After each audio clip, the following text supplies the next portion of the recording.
Hello નમસ્કાર।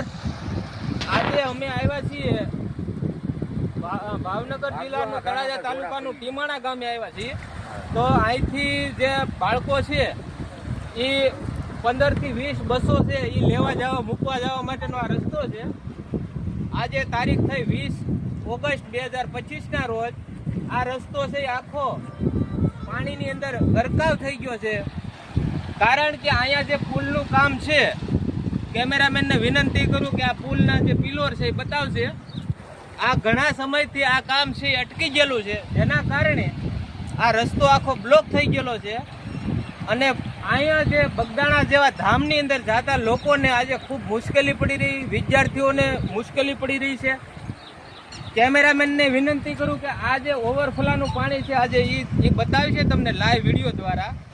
જે આજે મઘા નક્ષત્રનું અમૃત જેવું પાણી છે એ દરિયાની અંદર જાય છે, સરતનપર બંદરથી સીધું દરિયાની અંદર ભળી જશે।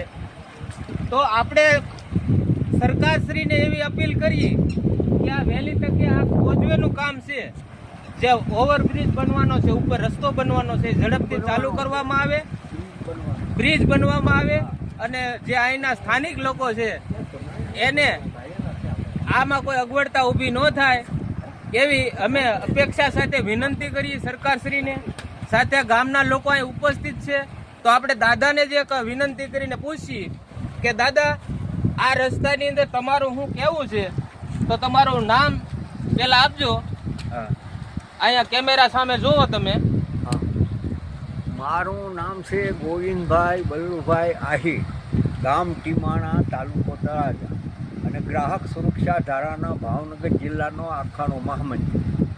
પછી અહીંયા એટલી બધી અગવડ છે, 17ની સાઈડના પુલમાં પર્વતસિંહ ગોહિલના અમીર વાહે પડેલા ત્યાં જૂના વાહે આવ્યા, એ 21માં મંજૂર થયો, ચાલુ કરાવરાવ્યો અને આ લોકો ઊંચા હાથ કરીને એજન્સી ચાલી ગઈ।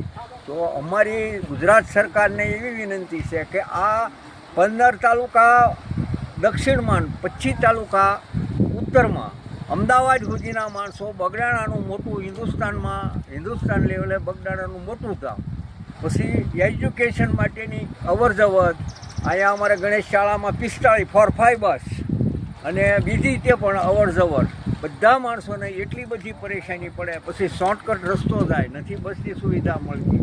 પરસોત્તમભાઈ સોલંકી મદદ કરેલ અને કોયવેજના રૂપિયા 70 લાખ આપેલ અને કોયવેજ જેથી શિવરાજભાઈ કાકડિયા મોણપુરના જિલ્લા પ્રમુખ હતા, એ અરસામાં આ જે પુલનું કોયવેજ ધોવાઈ ગયેલ છે અને આ પુલ વહેલી તકે